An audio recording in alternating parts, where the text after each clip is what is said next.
Welcome to everyone to session number 2 of our workshop. And it's called Introduction to GPT-4 for YWAMers. And we want to really keep it focused for YWAMers and make it relevant for YWAMers. Just a quick, brief summary of what we've done on Tuesday. Now I've get rid of this thing here. Okay, there we go. So on Tuesday, we learned how ChatGPT 3.5 can assist with daily tasks. We explored how to craft effective prompts, and we did some real practical exercises there. We mentioned GPT's limits and briefly explored similar tools like the Microsoft Copilot and Google Bard. And then we also emphasized the need to communicate with integrity and use it responsibly.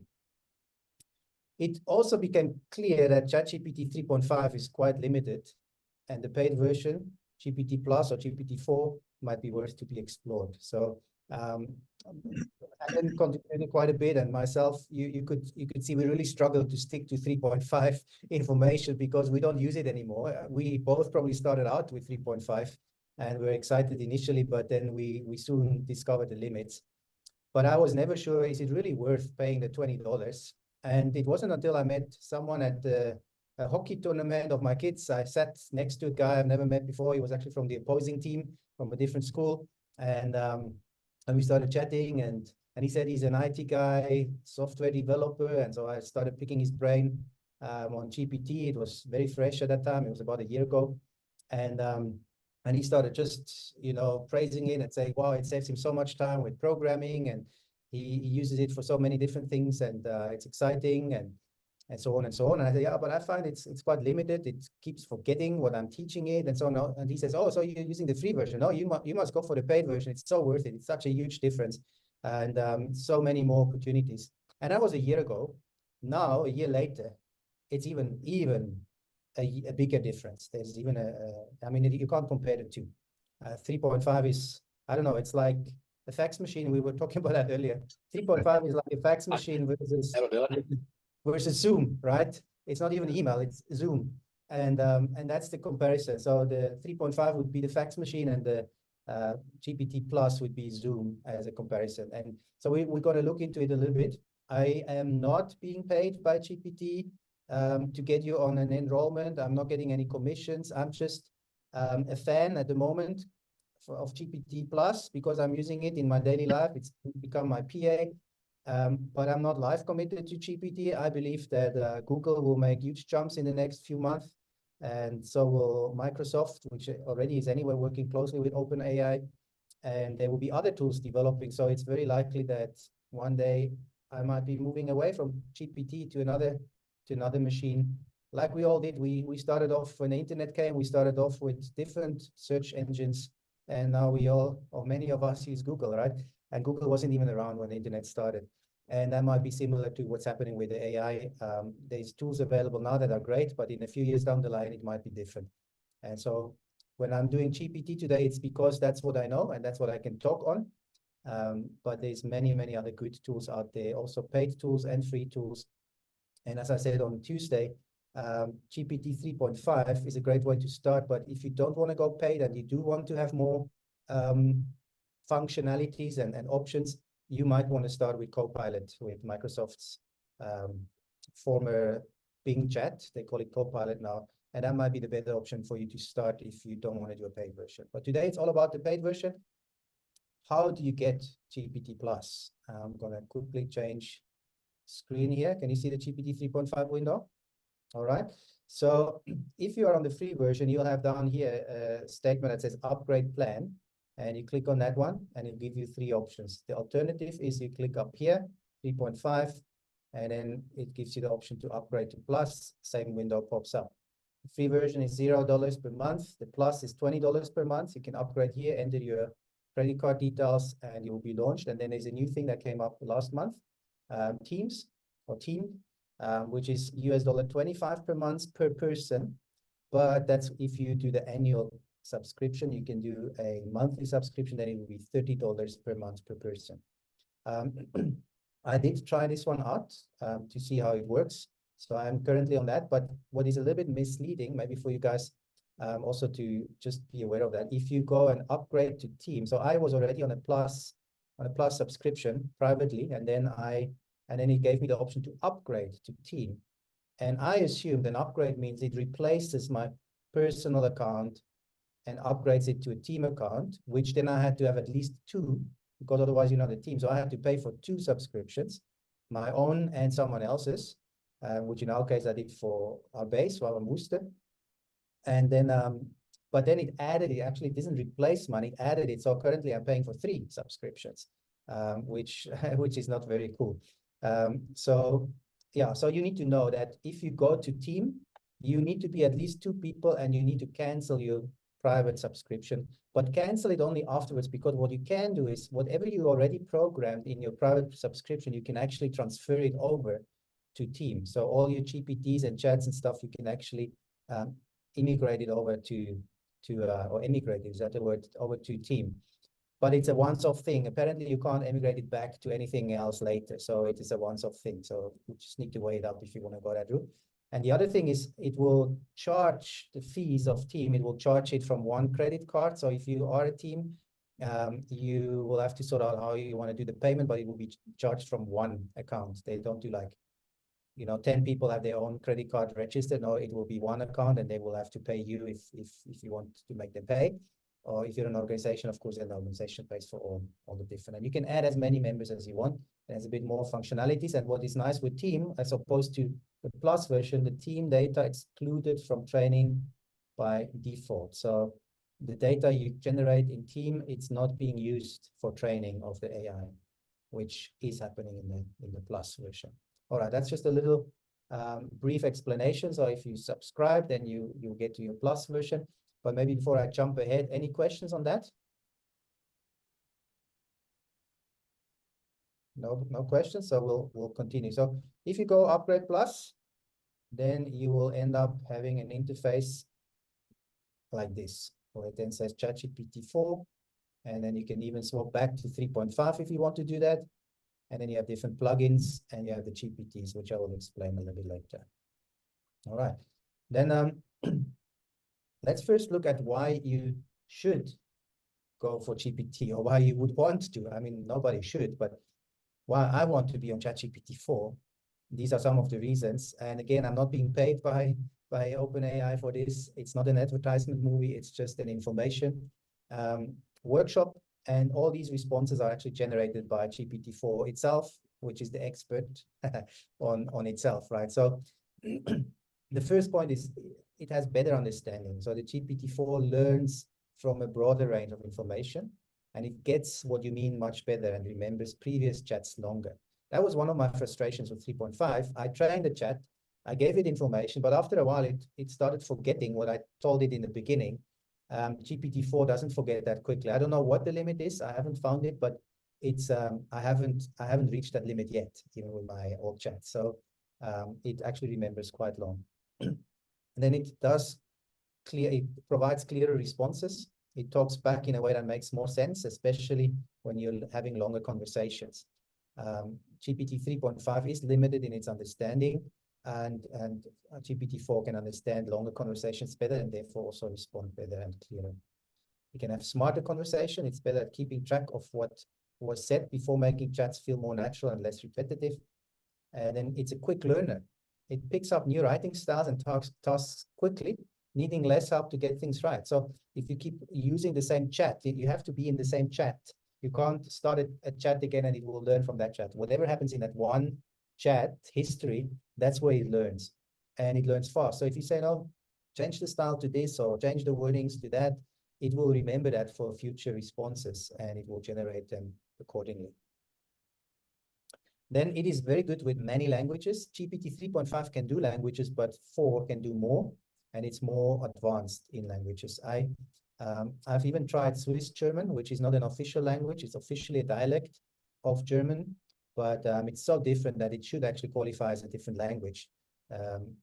If you know Lauren Cunningham's vision of the oral mother tongue, we as Swiss, we can relate to that, because we don't feel that comfortable in the German language. We feel comfortable in Swiss German.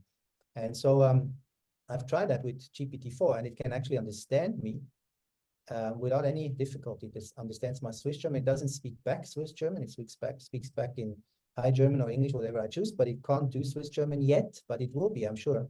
I've already saw Copilot can actually speak back in Swiss German, not without an accent, but it's quite good. It's actually quite good. It sounds like a foreigner that speaks Swiss German, but it's very, very good. Like if a foreigner would speak Swiss German like that, he would go like, wow, you're really very fluent. And that's what Copilot can do, which is built on GPT-4, but GPT-4 can't do it yet. So it's quite interesting. I don't know. Microsoft probably put some other technology in as well. But GPT-4 will be able to do that. So for language, I'm just using that example that, you know, if we talk YWAM, oral mother tongue, and oral Bible translations, I think those AI tools will be able to help us speed the process up in the future, and we might make huge progress when it comes to that. Then ready for complex tasks, GPT-4 is better for tricky jobs like writing legal papers or technical guides, and it can be a smarter helper for a variety of work. So what I've also done already is I've had to draft a letter that legally is solid, and I also had to draft a constitution for a new entity we did recently. And for both of that, I used GPT-4, and I gave it strict parameters saying, according to South African law, draft me this letter, that it's legally sound, but that it's readable for the normal person, you know, and it did a very, very good job.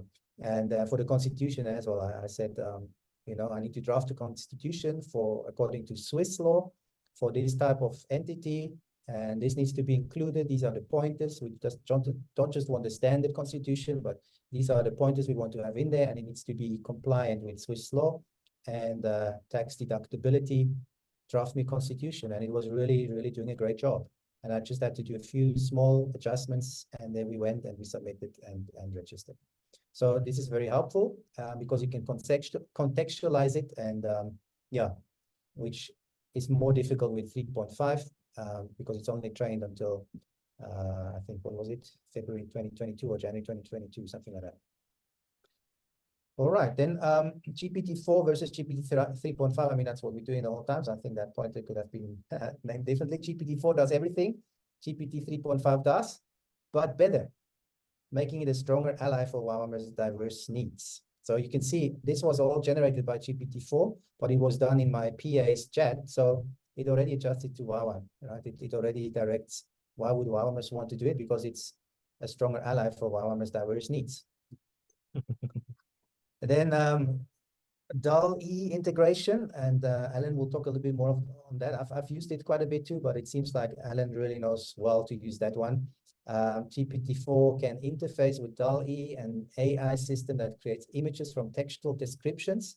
So you feed it text and it will create you an image. It's like having your personal fine artists in front of you and say, I want to draw an apple with a bite mark in it, needs to sit on a mountain top, and a dog is looking at it, you know, something like that, and it will actually do a good job drawing your picture or creating your picture. It's maybe not drawn, but it's created. And yeah, so this integration allows for innovative applications like creating custom illustrations for teaching materials or social media content. And I'm using that a lot. I mean, all the pictures that you see in my presentation, they are actually created by DALL-E. At least in today's presentation. In Tuesday's presentation, I had some other pictures in there as well, but I did have some DALL-E pictures as well.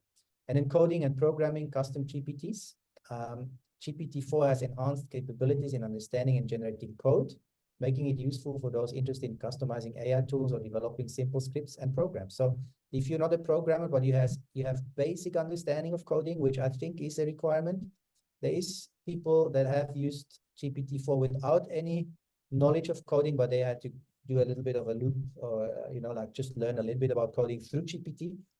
So it is possible for those who have no idea on coding, but if you have at least basic understanding of coding, you can use GPT to code your programs and help you with web page coding and so on and so on. So that's a really helpful tool.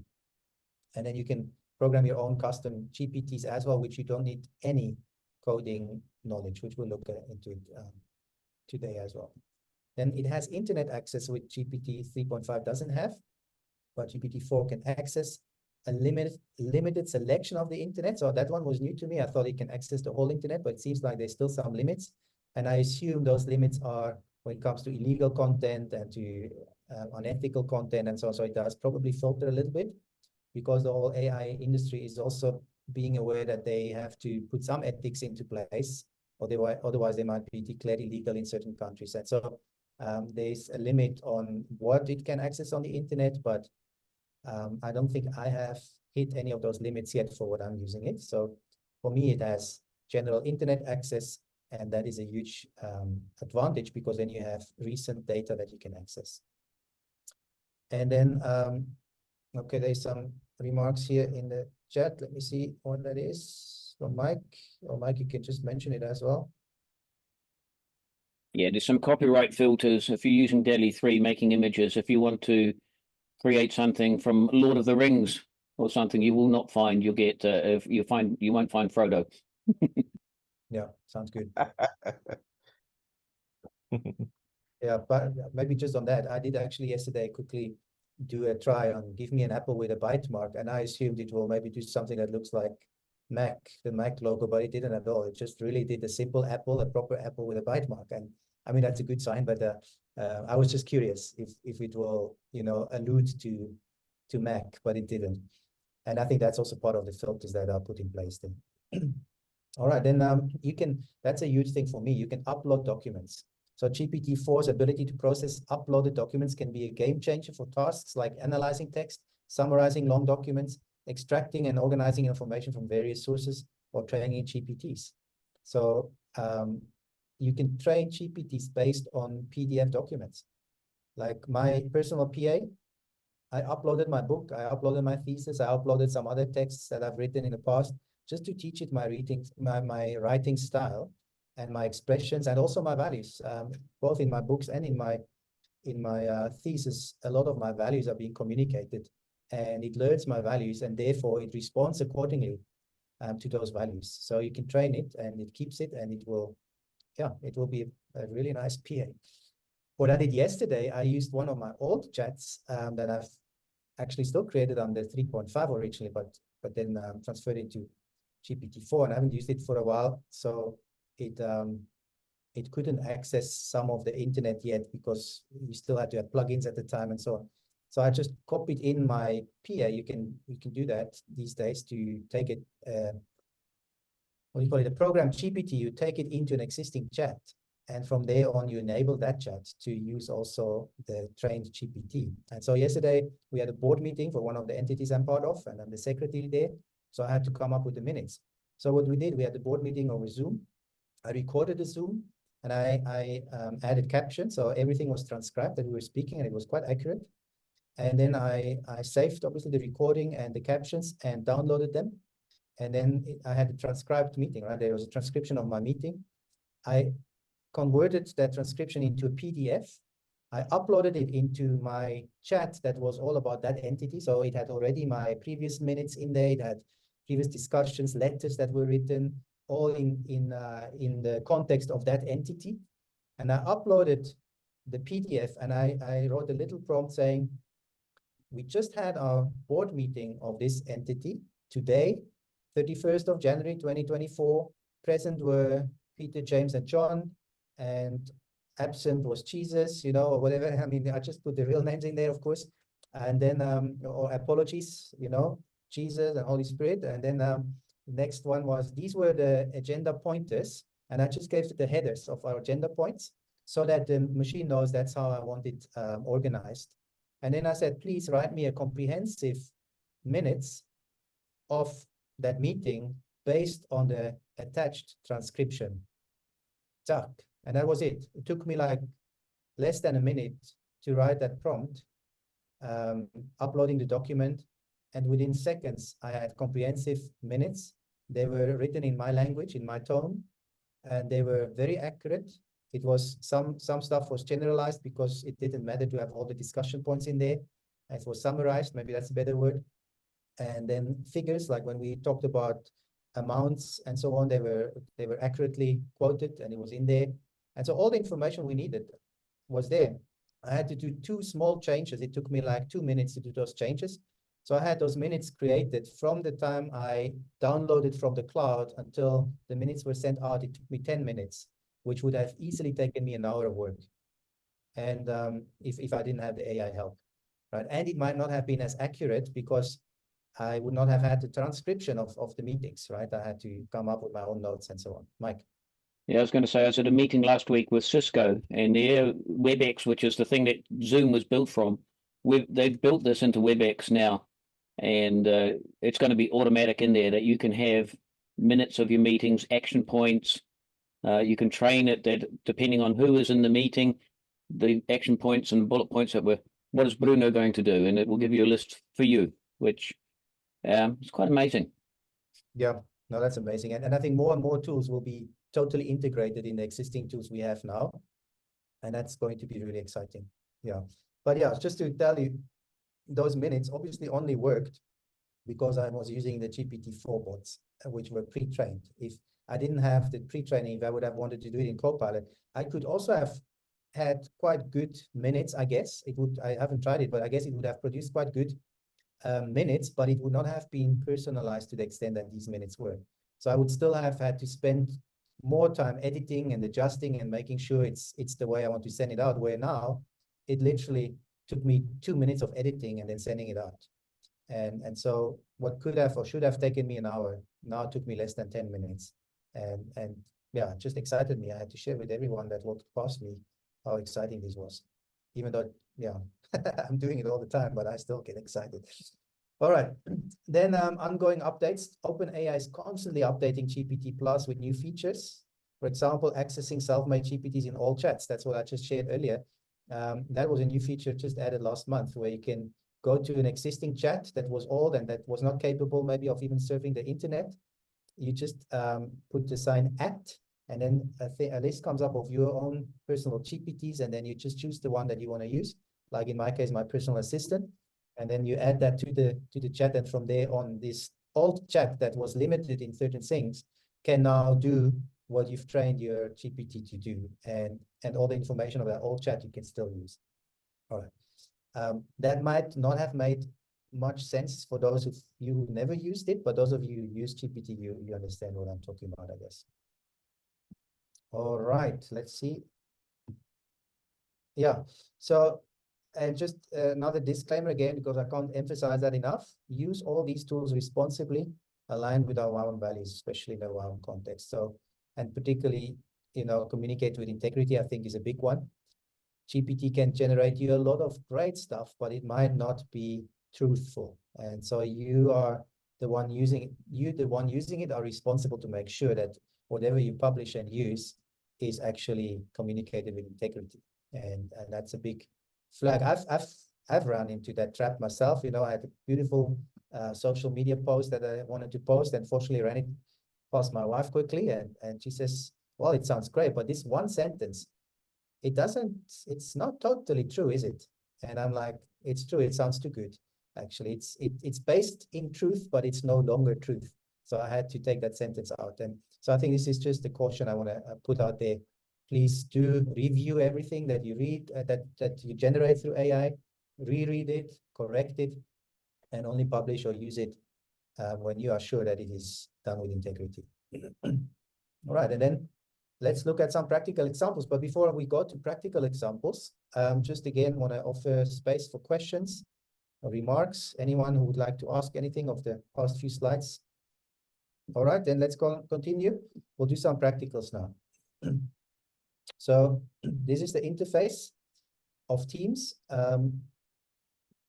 You will see here in Team, you have DALL-E browsing and analysis limited to 100 messages per 3 hours. This in GPT Plus, which functions the same way other than this limit. In GPT Plus, this limit is 40 messages per 3 hours. So if you do more than 40 messages in 3 hours on DALL-E or GPT-4, it will block you from using that machine, and you will have to go back to 3.5 until the 3 hours are up, and then it will renew your threshold of 40 messages. Well, actually, when I got over 40 images this morning, it kicked me out for an hour, only an hour. Okay. I don't know why. It just said, can't do any more. come back at 1 o'clock. So I did. Yeah. And away I went again. How long were you working? Maybe you were working 2 hours on it already. I lose track. I was just, I'll explain it if it's Okay. opportune. Really, I was creating image after image after image, and it was perfect. Everyone was nailed. But then it got to over 40 images, and that's when it kicked me out.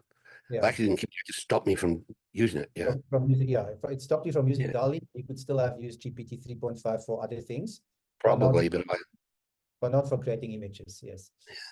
So with Teams, this is limited to 100 messages per person. So that's actually a nice feature. It gives you a little bit more capacity. But for what I demonstrate, the reason I'm doing Teams is because I could keep it as a clear chat, and we can now really practice. Otherwise, if I use my personal one, it will give you all my chat history, which is not meant for recordings. So I did create a little YWAM guide this morning. I just want to show you that one quickly before we go into programming ourselves. So the YWAM guide, I just let me show you actually quickly what I did. So you go to my GPTs, and you've got the YWAM guide, and then you can either delete it here, I think, yeah, delete the GPT, or go and edit. You go to edit, you see the configuration, and this is what it creates. So I went to create, and I said, this is what I want to do, and it leads you through creating a guide, and I'll run you through that just now. But then it creates this configuration. So you could configure it yourself without the help of the machine and just add those instructions and everything. But it created it for me. And what it created is, as a YWAM expert, I'm here to provide detailed information, insights, and guidance based on the content of YWAM.org. I'm particularly knowledgeable about help answer questions about DTS, mission trips, outreach opportunities, YWAM's core values, and how to get involved. My guidance will reflect YWAM's global mission, commitment, community living, emphasize, And then I added at the end again, because initially it didn't do a good job in giving me the results I wanted. So I just added again, find all info on YWAM.org. It's there, but I just re-emphasized it. And then it actually gave me better results. And then once you program the chatbot, you can actually even change those conversation starters and personalize them. But it just gives you a few ideas. Tell me about DTS, how can I join YWAM, and so on. Then save it. And it will save it.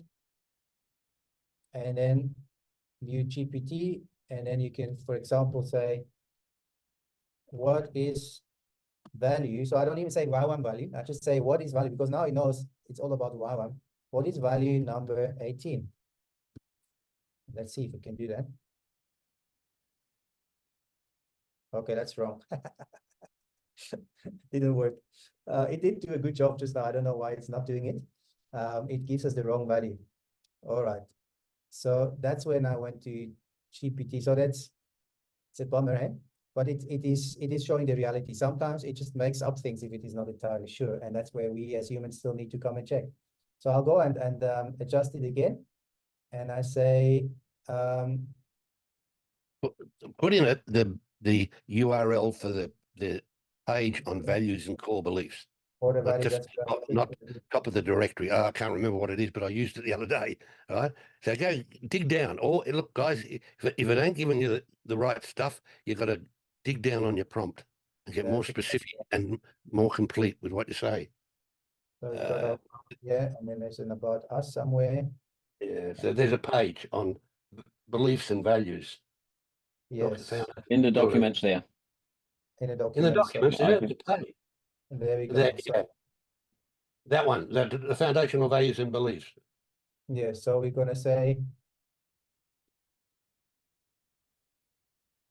we're going to add this one here now, and then we're going to update it here. Confirm. No, I would go further, mate. Seriously, go to the URL of the page.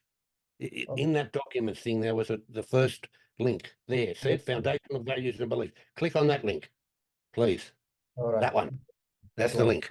Yeah. Okay, we'll do Because that we one. listed under, yeah. Fantastic. Let's do that and then update.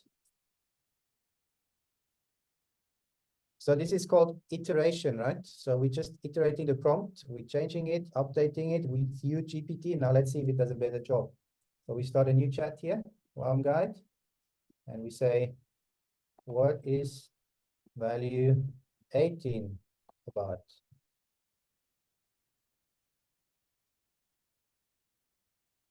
Okay, still didn't get it.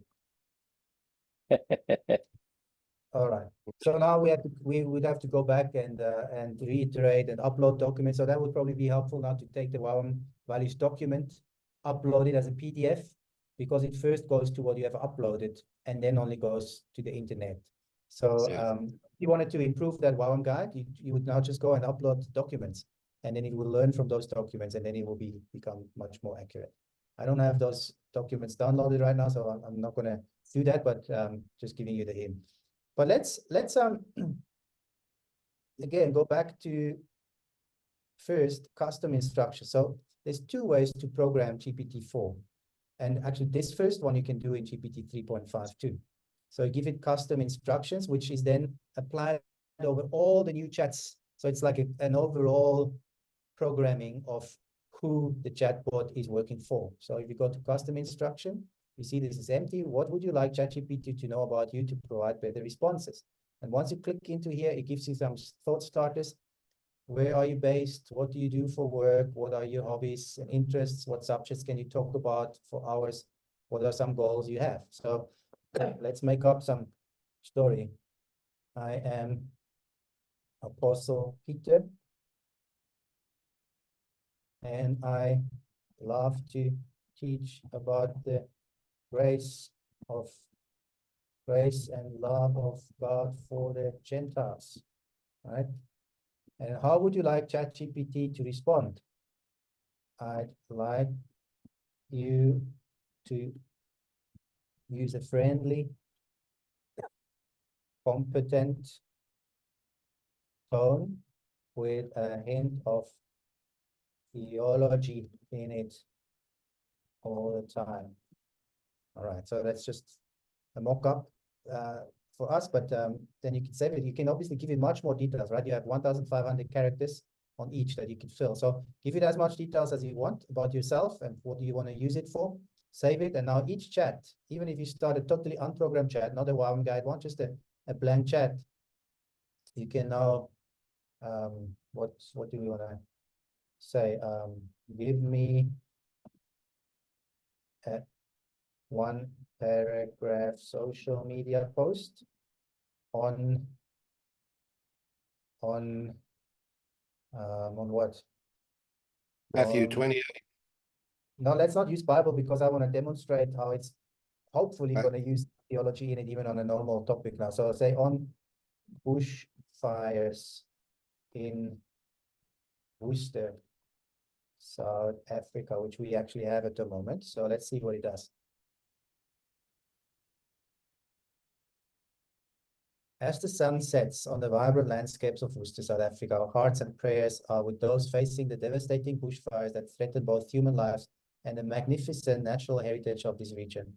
In these challenging times, let us be reminded of the grace and resilience that human communities can exhibit in the face of adversity. The fires, while a testament to the fragility of our earthly home, also call upon us to unite in support, compassion, and action to aid those in need and to steward the creation entrusted to us with greater care and wisdom. May this trial bring us closer together, inspiring acts of kindness and renewed commitment to healing our world in a spirit of love and stewardship that transcends boundaries. All right, so can you hear a little bit of Peter in there that we programmed earlier? Yeah, it's there, right? Yeah. I mean, the prayer is there, love and grace is there, a bit of theology. So it's there. So of course, if we would have given it more meat than what I've given, I just really did a very brief thing. If given it more, it would also have done it. So every chat now that you start will have a hint of Peter in there. So the more you personalize it to your own style, the more it will already automatically do that in each chat. But that's still a very big limit, and that's why we need to explore the GPT. So what you can do now here, say you want that social media post to be a bit more.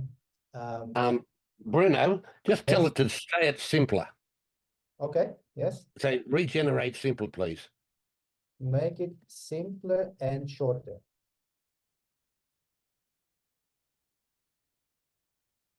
As Worcester, South Africa battles severe bushfires, our thoughts are with those affected. This moment reminds us of the power of community and the importance of supporting each other. Let's come together to help and protect our beautiful planet. Right.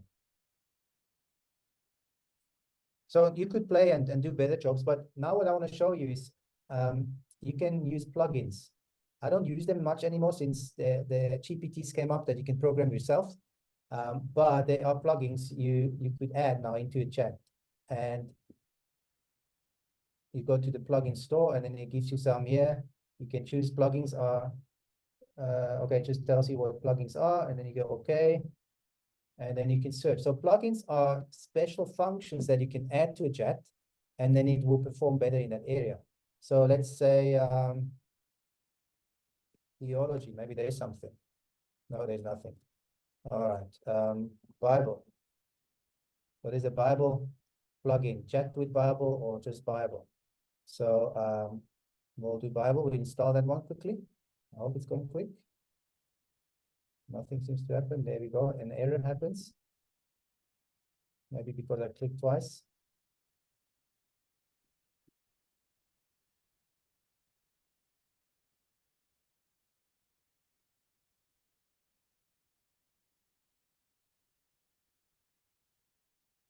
No, there is an error, so it doesn't work, that specific one. So let's try the other one.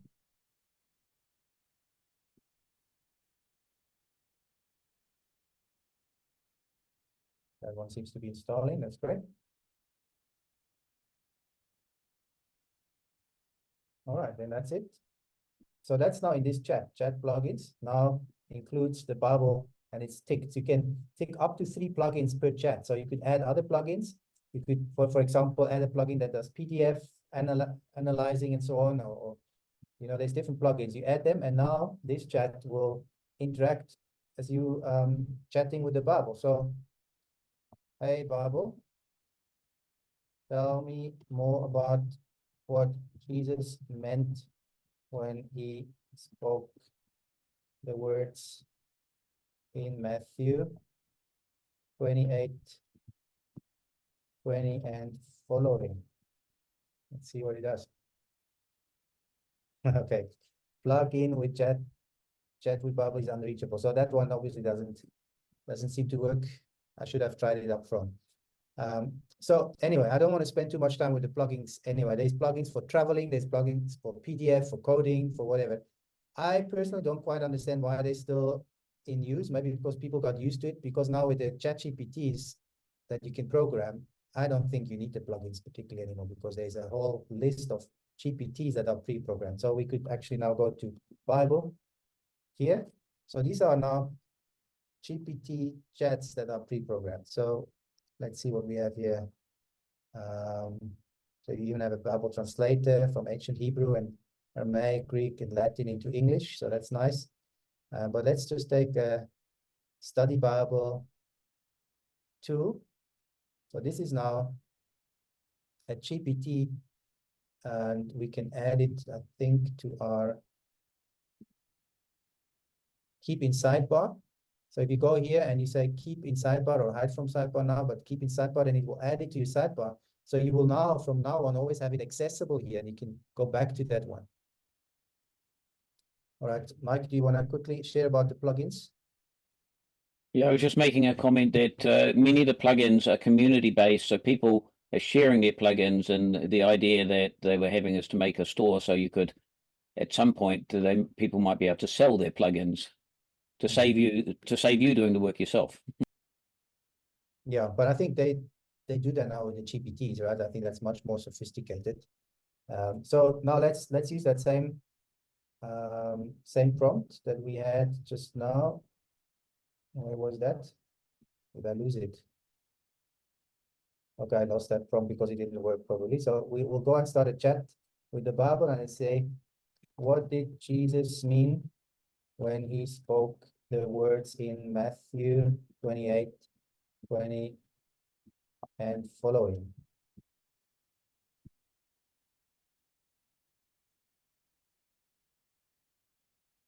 And then he gives us a little teaching there with the quoting of the scripture,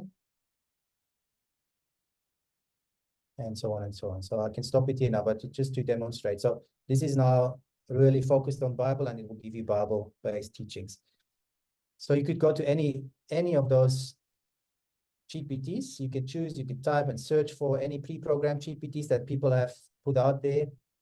DALL-E, of course, has also pre-programmed image creators, so you could go and have special pre-programmed chats that will help you create images, and so on and so on. Then you can have your own. So my GPTs. I've got to say, if you really want to impress little people, like at my age, my grandchildren, use Color Me. It's a killer, right? That's a plug in the part of DALL-E, and I say to my little one, you know, what's your favorite animal? I say, oh, it's a kookaburra laughing kookaburra. So I say, draw me a laughing kookaburra, and then out it comes, just like it was in a colouring in book, you know, outlined, and then print it out and hand it to him or her and say, there, go colour it in. And they get really, really inspired by this. Yeah, they picked it, they saw it created, and now they get colouring in book, custom colouring in book. That colour potential. Yeah, no, that's cool, and it could even be used for teaching materials, right? I mean, you could even, you know, like for a specific teaching, you do some handouts, and you could actually have coloring in pictures there because people like to fiddle and stuff, or have other illustrations. So I think it's a brilliant remark that there's tools available, there's plugins, there's pre-programmed chats, or GPTs as they call them, that you can go and access. But let me quickly show you now how to program your own GPT. And then we're going to go into DALL-E for the last bit. So you have, maybe I should have just explained the steps, right? So you first go to Explore GPTs. That's what I've done. Then you go to My GPTs, or you can go directly and then create, or you can go directly to create up here. And then it gives you this interface, and there you have the option to configure, where you give it a name, a description, what it's all about, and then you give the instructions, and you upload documents and files, and you even define your own conversation starters. You define whether you want to do web browsing with it or not, whether you want to include DALL-E image generation or not, and coding or not. This is the standard. I usually leave it at the standard. And then you could even upload a logo for your, or a profile picture for your bot. But what is much easier than having to come up with all of this yourself, you actually have GPT help you. So it says, hi, I'll help you build a new GPT. You can say something like, make a creative who helps generate visuals for new products, or make a software engineer who helps format my code. What would you like to make? So I'm going to generate now a expert. You are an expert on YWAM Worcester, South Africa, always giving accurate information. But this could become an assistant when you are responding to WhatsApp messages or emails, and people ask several questions. You could feed it into this bot eventually, and it will give you the answers that you could just copy paste back to an email, for example. And it's going to take some time now, so it's generating a name first. It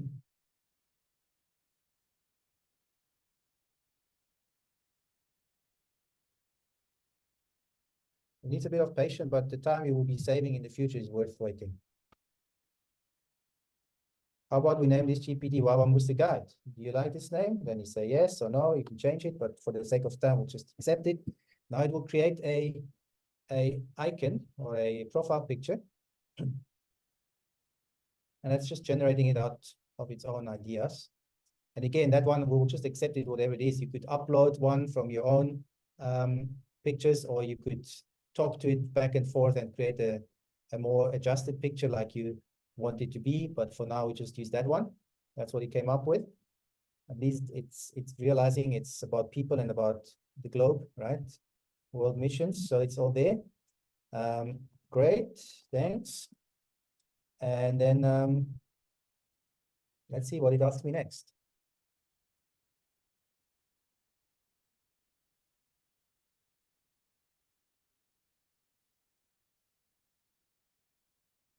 Now let's refine some details to start. Can you tell me more about what specific topics or questions you expect users to ask about YWAM Worcester? This will help ensure that GPT provides the most relevant and helpful information. Questions like, when does your next DTS start and how much does it cost? what is the cost in US dollar equivalent? I don't know, it's probably not correct, but you will understand what I mean. And what other questions? Where is Worcester? What do I have to bring as a student, etc. Use YWAMWorcester.com for up-to-date information.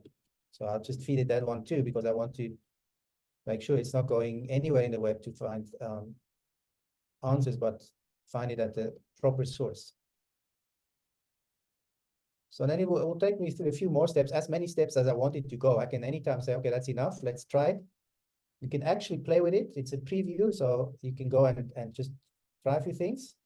So it says I've updated the details to focus on providing specific information about YWAM Worcester, such as details, start dates, costs, and so on. Would you like to adjust how the GPT communicates this information, perhaps in terms of tone or level of detail? So let's just say friendly tone, youthful, but not street language. Or sometimes it goes overboard if you say youthful. Competent. All right, that's the word, the style I want to use. So let's see what it does once it's updated. I'm typing the first prompt. That's just a preview. It's not online yet. So I'll say, when does your next DTS start? So our next DTS starts actually on the 2nd of February, tomorrow. So let's see if it gets that already.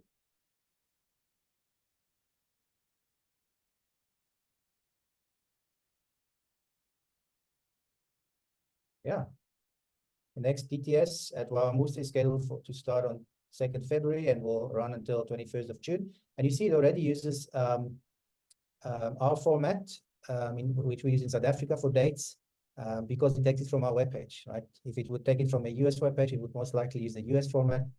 And then this program offers a unique opportunity for personal and spiritual growth, coupled with practical learning and community living. If you're interested in joining or learning more about the DTS program, including its structures, curriculum, and outreach phases, I recommend visiting the YWAM Worcester official website or contacting their missions.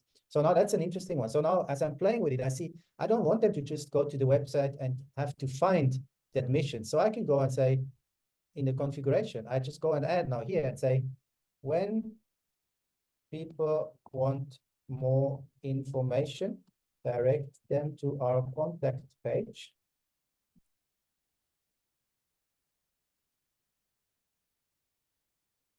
If they want to apply, send them to the apply page. There you go. And then save. And you can actually define, okay, it's gone now. I'll show you later. I can just say, you can define whether that GPT shall be public, available for everyone that is on GPT-4 Plus, or if it should be available within your team, if you are part of a team, like in this case, or if it's anyone who has the link to the GPT can use it. So you can share the link with, with people of our Worcester, and they can use it, or you can say, no, it must be private, only I can use it, nobody else. So you can give it different privacy settings. So let's see. When is the next DTS starting? So now it's live. Now it's no longer just a preview. Now it's actually a live bot. Okay, now it's taking me to the May one, which is the actual date for the next one after the one that starts tomorrow. And it gives me some more information. Well, let's see. Is there no DTS starting in Feb?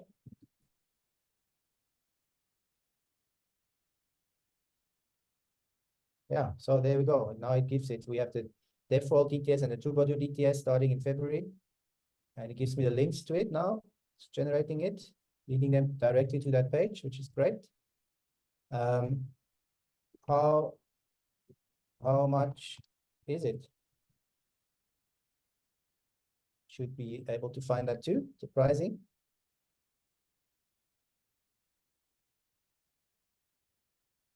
So it gives us the different zones. Pricing, so if I say I am Swiss, what will be my price in Swiss francs? Let's see what it does. Okay, still generating that. Well, I could stop it generating, but let me just allow it to finish. There you go.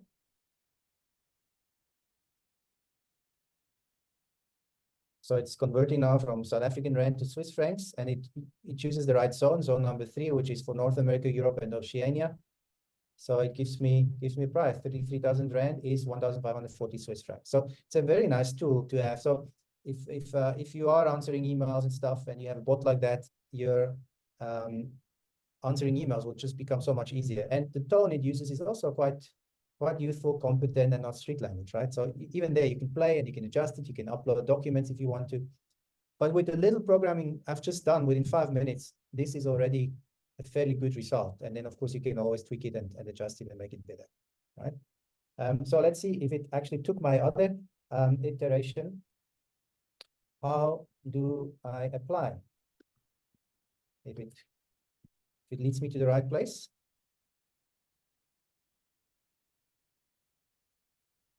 And it gives me the link. So it tells me how to get there, but it also gives me the link directly there, as I instructed it to. All right. Any questions so far on these? How to create your own GPT or how to use it? Are we good? All right. Then again, now you have them up here in the sidebar. You can always kick it out, hide from sidebar, and it's gone. If you want to find it again, you click on Explore GPTs. You go to My GPTs. And then they are the two that we've programmed so far, the YWAM guide and the Worcester guide, right? And then you can, so this one we took off, you can put it back, you can edit it. But then, let's see.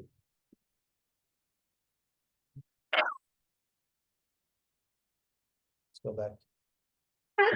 Excuse me. You can put it back into but I think you have to click on it. That's how it goes. So YWAM guide, you click on it. And then up here, you say, keep it in sidebar, and then it will add it here again, and it's back here. Right? So that's how you can organize it a bit. If you want to go back to a conversation that you've already had, you can just click on that one, and you just continue the conversation from where you left it last week, for example, right? You can. Practical questions. Does anybody know whether we can search our chat history for something specific? I haven't worked out how to do that. No, I haven't worked that out either. I don't think it's capable yet. I do think. That's really on top of my short list, where I've done something specific, and be blowed if I can find it. It's in the middle of a long, progressive thing. And that's exactly why I recommend everyone go here to the 3 points and rename your chats to something that you can find easily again. It still will be, you still have a long chat list. It's still scrolling and seeking, but if you give it a good name, it's more easy to find it again. Yeah. But it should have a search function. I agree with you. It should have that. And it doesn't. Yeah. And I think it should even have folders that you can create and put it into folders. It should be more organizable. And that was not on their, it's probably not on top of their priority list at the moment. They just want to add new features, but I think eventually those things need to come. Yes. All right. So I think if there is no questions about how to create GPTs, I'd like Allan to share a little bit about the 40, 50 pictures he created this morning, because he sent me a list of those and they're really amazing. And just a little bit on DALL-E. Yeah, can you put it on the screen, the document? I can put it on the screen. I have it here. There we go. Make them bigger. Anyway, yeah. What this is, that my wife is on a TESOL course at YWAM Perth, and she's going to teach ESL on Friday, and this is a practical assignment for them to pick a relationship, and the students to pick a relationship and then talk about their father, their mother, etc. So we wanted multi-generational, so I ended up asking for a Asian father, an African father, a Middle Eastern father, and white fella father. Australianism. Yeah, if you say Australian, they put flags in it. So what I had to do is do European, Caucasian, and so that's how that would work. When you see the illustrations themselves, large on a 4K screen. They're breathtaking. They're absolutely breathtaking. All right.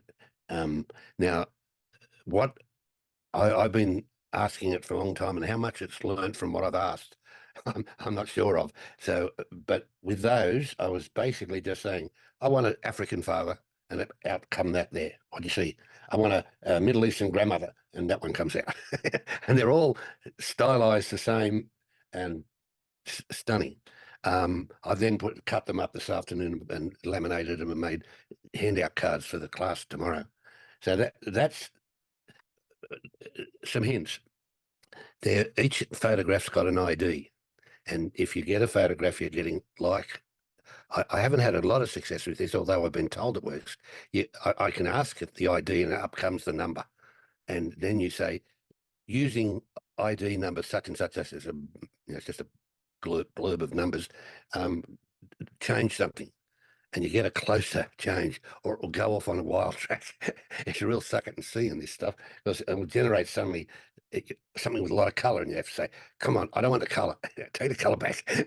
So you're constantly, it's almost like you got your own airbrush illustrator in the days of my print, when I was running a print shop, and you just keep having this conversation till you get it right. But that's what that was about. Now, I'm just about to send you a chat message, Bruno, when I get my in the screen. All right. I just sent you a prompt. Okay.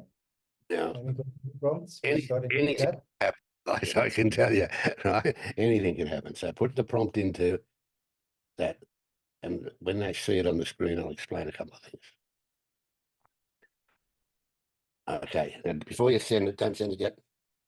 Okay. See, guys, photorealistic. I find that's important, because that gets us that style of illustration that looks like photographs. That's what I'm saying, asking it to do. What I generate in my chat session may be quite different, Bruno, from what you're going to get. Right? That's an interesting exercise in itself. So press the button and let's see what happens, please.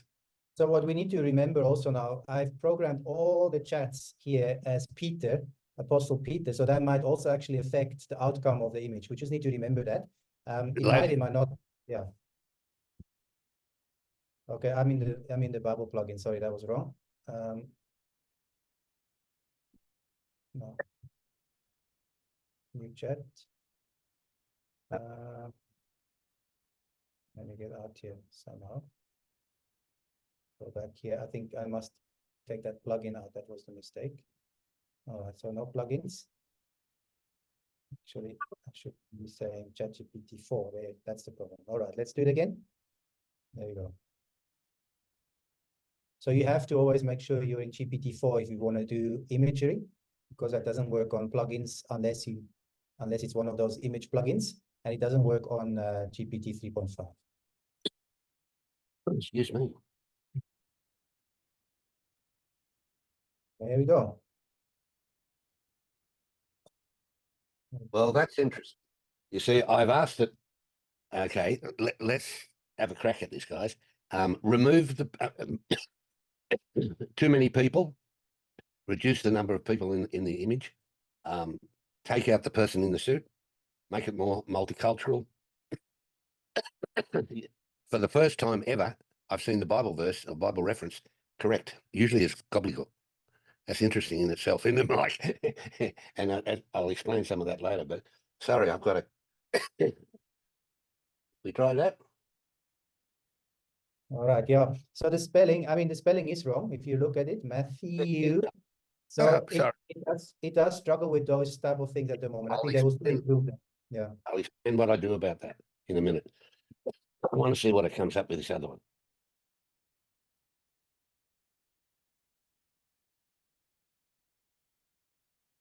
Sometimes it just doesn't take any notice of what you say. Better? Is that what we want? Do we want the Jesus-looking thing in the middle? I don't think so. All right, well, tell it what to do. See, they're still using suited people, and you can have it. What's around the edges of it? Okay. Again, sometimes it gets it right in 3. Sometimes I've done 7 or 8 of them and given up. And no matter what I try on my prompting, I have trouble with it. But when it's right, boy, is it right. Now, concerning type on images, in education, there's a coined concept called app smashing, right? App smashing is where you take the output of one app and use it for the input of another app. In other words, you're creating a learning sequence. And this is what we've got to do a lot with this stuff. Now, you take and this is why Canva, which is a powerhouse, if you connect it with Canva, you can change the words in it. It's amazing. you can go grab the words and correct the spelling and get it right. Okay, so, and there's other things you can do with other apps like that. But I'm constantly jumping from one application or one piece of software to the other. I might use 4 different programs to get a result. Okay, so what's that say?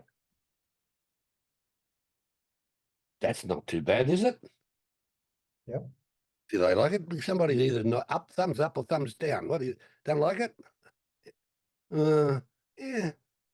Okay. Well, again, you just keep trying, and it generates things very quickly. Now, for example, and I don't want to go too deep into this, but if you wanted it as what we call a background, remove the background as a transparent PNG, you can do that in, say, Keynote, for example. And there are other apps within your OSs that you can use, and you can highlight that square part of it and remove it, and it's just a round logo. I've done a lot of that too. So, again, there's no straightforward key to this except photorealistic, I think, is important. I think you just keep defining and refining your prompt. Yeah. And get it to learn it. With the ones I did today, they're very similar to many others I've done about training programs over the last 8 months.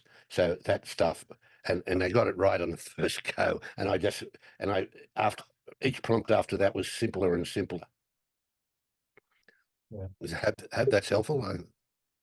I think what is worth mentioning as well, you can actually also tell the bot the format you want it in.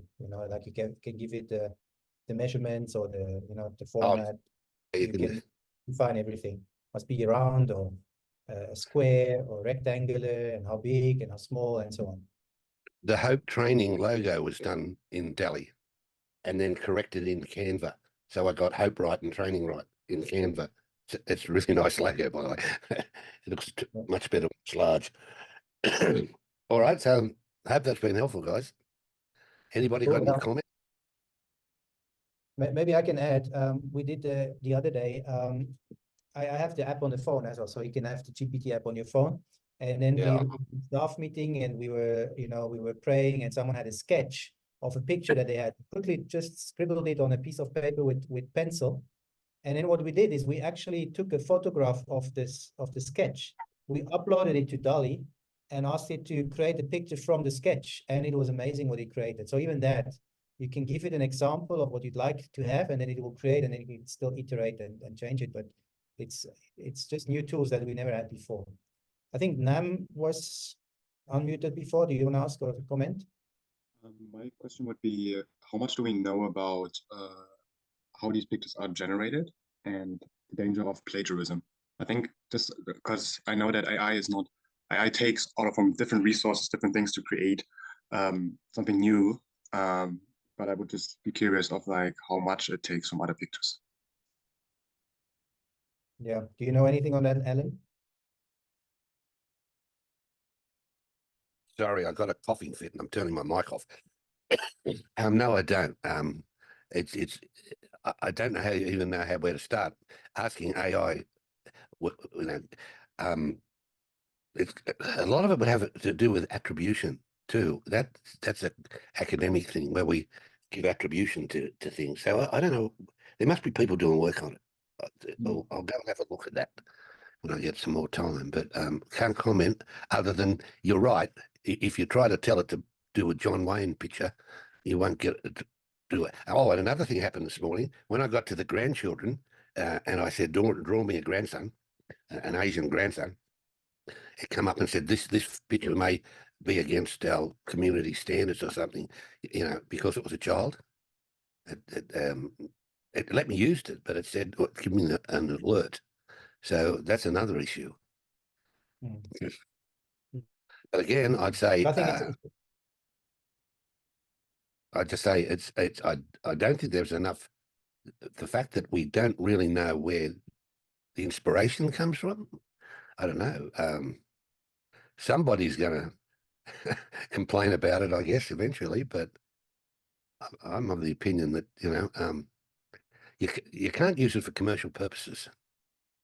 That's really important, that you don't try to sell their images. Yeah, I think that's what I was going to say as well. Use it with caution. I mean, it's a great tool to have for illustration purposes if you want to do PowerPoint and, you know, add value to your teaching and so on. I think it is a uniquely created picture, but it does take information from pre-existing material, right? Because it needs to be trained somewhere. So in that sense, it probably has a bit of plagiarism in there if there's no, you know, sources cited. But, you know, also you and me, if I was a good painter, I could see any picture and I could try to recreate it. It will never be exactly the same, but I might still, you know, so that's probably similar there. So I don't know where the law will, I mean, there will probably be laws created soon around that as well. And then we will know for sure. But at this stage, it's a bit of a gray area, most likely. And so I think just use it carefully and maybe just also make sure you quote the source yourself, saying this was generated by DALL-E. And then you don't use it for money making stuff, but just for illustration purposes. When you're doing sorry, Mike. Yeah. I was going to say it's an interesting issue. Somebody's actually gone to court in the UK about testing who owns a program that's created by AI. Is it when it's written by an AI, is it who actually is the creator of it? And trying to test this, because is it me because I did the first buttons, or is it the machine that owns it? And when you come to our images at the moment, if you look into images, if you go deep into a crowd scene, you'll find the realistic is getting less and less, and the hands and the feet can be rather interesting. But we always have to be careful with what we publish because of copyright issues and things. And the same with the text. Even the text that you create, if you put that up for your thesis or something like that, you may fail a plagiarism test because portions of that text will come from other places. Yeah, that's good. We are almost up with our time. Just if there's any more questions or remarks, Mike, maybe just give us a quick information about that last one. Canva can be free for YWAM locations. Yeah, Canva is free for non-profits. You have to apply for it. You might have to send some thing into them, but if we've succeeded in a few places to get a free license for Canva, so give it a try. Yeah, so you basically just apply as an NPO and then see if they give you a free. Okay. Yeah. There's something, if I remember right, there's something on there about Canva for non-profits and education, and it works. All right. Thank you very much for that information. If there's nothing else anymore, thank you so much for your participation. I hope it was helpful. I hope you will, you know, make use of the tools and succeed. And if you find out something really exciting, let me know. I also want to learn more. I'm also just learning this tool. So let's keep the communication up. Have a wonderful day further, or evening or night, wherever you are, and be blessed. Bye-bye, guys.